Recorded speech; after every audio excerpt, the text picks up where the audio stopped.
Chapter 58. Love and Longing. The initial welcome had been full of more hugs than could be easily counted, with many children running around in a happy frenzy. The news that Vernon had been fully registered and had already prepared his armor for the Shellcracker tournament was met with enormous excitement.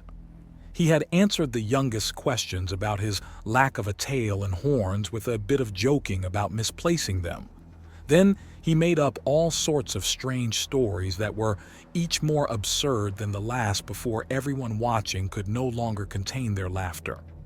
He laughed with them, then apologized to the children for the stories and explained that he was another race, one that was like the Tret, but not really a Tret. He then shrugged and explained that the galaxy is so big that there's going to be a lot of peoples that look like other people but aren't those people. When they looked confused, he simply told them not to worry.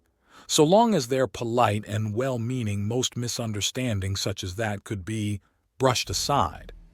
He answers a few more questions before homing in on HFY Noir. "It's wonderful to see you again. But don't you think it's a little overdone to be a prince to match her princess? You're not a sorcerer of old young man. There's no need to put yourself in such danger," she says gently as he takes her a bit away from everyone else to speak with her. "While the topic of sorcerers is fascinating, I actually want to talk to you about Miro Noir. Something's wrong and she won't tell me what. The most she said, while weeping no less, is that nothing's wrong and that's what's wrong. I couldn't really figure out what to do beyond bring her here to both distract her from her problems and get some help that she would trust to speak to or could understand exactly what that means."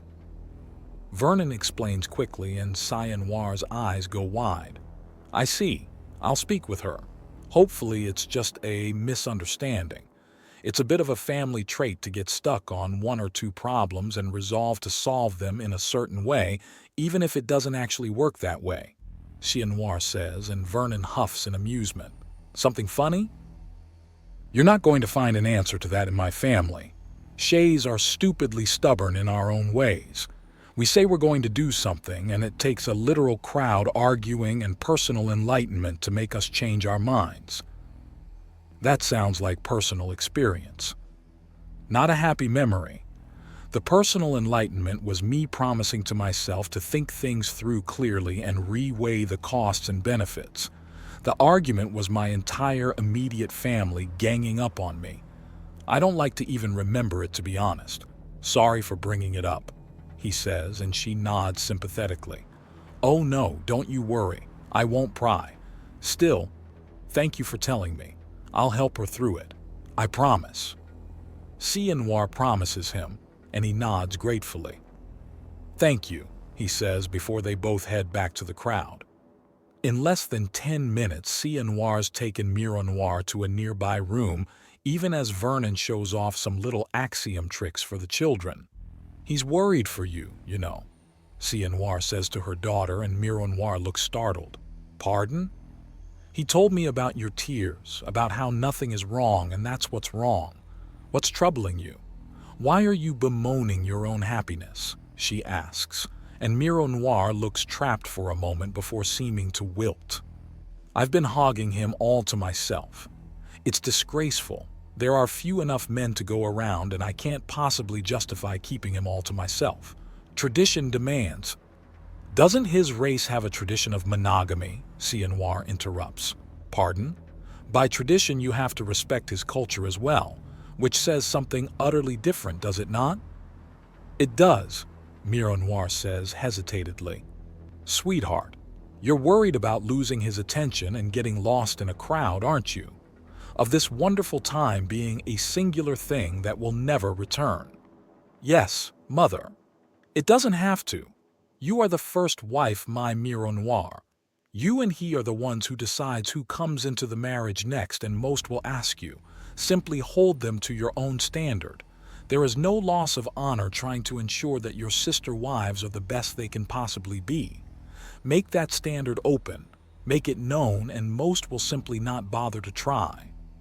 Then recall that even if some girl meets all your standards, There is a final barrier for them to pass through. Vernon himself. Explain it to him, and I'm certain he'd agree.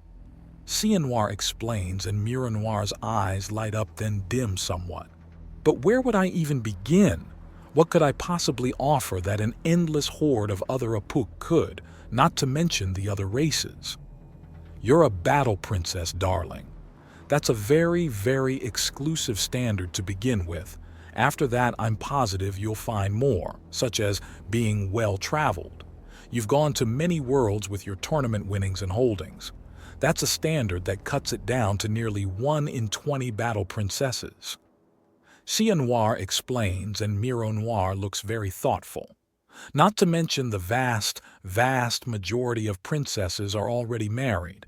They even called me Miro Noir the Matchless for how long it took me to find Vernon. You see, just because the problem is difficult does not mean the answer isn't simple. Hijinks Noir says kindly and is wrapped up in a hug from her daughter. Now, let's get back to the others. Vernon will no doubt be thrilled that the problem is so simple to solve. She says, before pulling out of the hug and leading the way to the rest of the family with a smile, before pausing and giggling to herself. Miro Noir's 2 youngest sisters, neither of them so much as 10 years old, are racing around on the ceiling. From the way their dresses and hair is falling upwards as well, they've somehow had their personal gravity reversed. A glance at Vernon, who is holding their shoes in his hands and visibly trying not to laugh, explains all but a single question. So why on Cerbo are you holding their shoes? Hijinks Noir asks him, and he shrugs. Because dirty footprints on the ceiling is rather silly. He says, turning the shoes around to show that the girls have gone through mud again.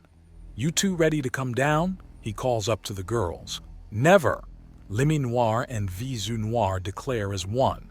Well, it's going to be awfully difficult for you two to have lunch when you're upside down and nothing else is. Dare Noir, Miro Noir's father says, walking into the room.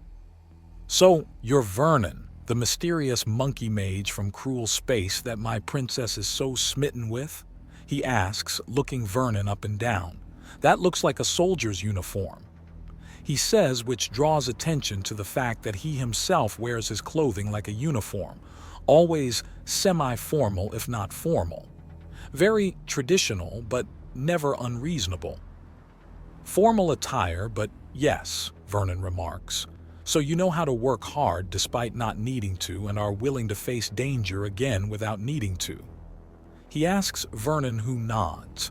Things are a little backwards in cruel space, sir. A man must work hard on Earth, lest he be a hindrance and should war break out at its men to the front. So culturally you're strong, independent, and self-reliant. I'm not seeing a downside. Still, get my daughters down, please. Lunch is ready, he says, and there's a sense of displacement as suddenly Limmy Noir and Visu Noir are standing on the floor to either side of Vernon with amazed expressions on their faces. What was that? Limmy Noir asks. That was so neat, Visu Noir adds. Just a basic bit of temporal location reorganization. Nothing to get too excited about. Vernon remarks with a grin. Now, how about that lunch? Several hours later, every tree here is axiom-infused, just as you said. Vernon remarks as he reaches up his hand and a branch of the nearest tree, sensing his capacity, reaches back and entwines itself with his hand. Miro Noir is stunned. The dark forest embracing them is usually the first sign of a sorcerer, that telltale detail in stories where sorcerers feign vulnerability or try to disguise themselves as women to pass unnoticed. This is the first time he's ever been among the enchanted woods, yet it's already reaching back to him as if he had spent years within it. Wow. Just wow. His breath is stolen by something he's perceiving in the living wood they haven't even properly entered yet. What's going on? The whole forest is connected and aware. It's also connected to every other forest. It's watching, it's learning, it's growing in mind and body, but not in any way like you or I. He explains, looking towards her with wonder. which really gets her thinking.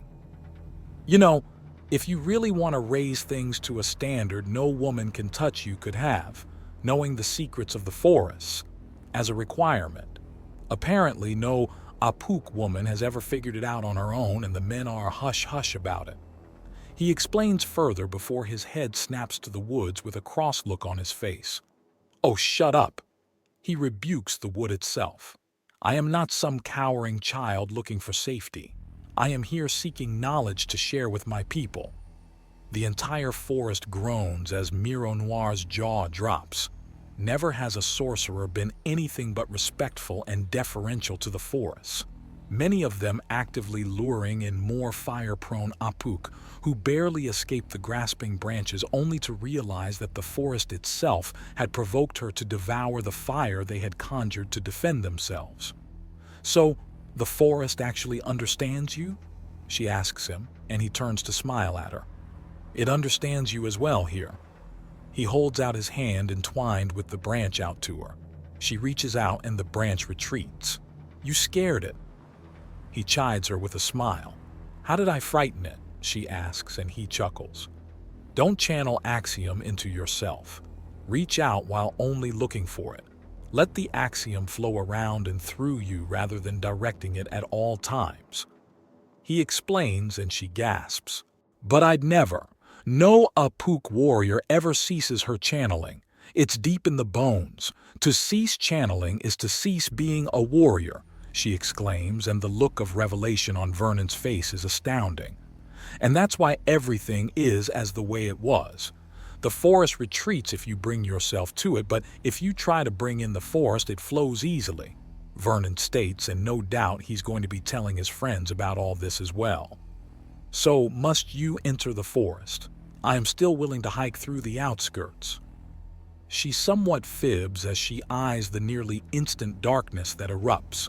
If Vernon needed her to brave the light and flame-drinking shadows, she would, but no one wanted to. Certainly there wasn't an Apuk alive that didn't dream of rushing into a forest such as this to re-emerge carrying a bested sorcerer straight home. But Apuk men were rare enough, and sorcerers were rarer among the men than the men were among the Apuk. We don't have to go into the forest. Not only is every part of it connected, but they're connected to each other. I just need a few moments at the base of a tree to really get what I need, preferably at the roots, he says. Just wait a minute, I'll be back before you know it, he says, leaning close to kiss her lightly on the cheek before vanishing and reappearing at the base of one of the massive gnarled trees. He takes a singular step upwards and onto a large protruding root. He goes utterly still, and the forest does as well. The leaves cease to move in the wind. His hair ceases to move in the wind. The forest and her Vernon as part of it are frozen in a single moment in time. Then it all returns to normal, and he steps down with a huge grin on his face. He gives a slight nod to the woods and walks back at a respectful and sedate pace. What just happened? I just became a fully recognized sorcerer by the woods themselves, he says to her shock. How does that even work? It's out before she can stop herself. It's how sorcerers are made, apparently. The woods are old and wise. They teach those willing to listen. I listened, and so did the wood. In learning I have taught, in teaching I have learned, he says, before leaning in to kiss her again, this time on the lips. Don't worry, I'm not changed. I've just shared some ideas with a very old scholar. Nothing more. Well, a sorcerer in the Broken Shell tournament. This will be a shellcracker to remember. She considers in amusement. Internally, it's all she can do not to scream in giddiness. He's a legitimate sorcerer, a straight-up out-of-the-old tales sorcerer, and she's his princess. She's a crusade and castle away from walking out of an ancient tapestry with him. Oh my, yes. But first, since we've come to a place I wanted to see. What do you want to see? He asks her.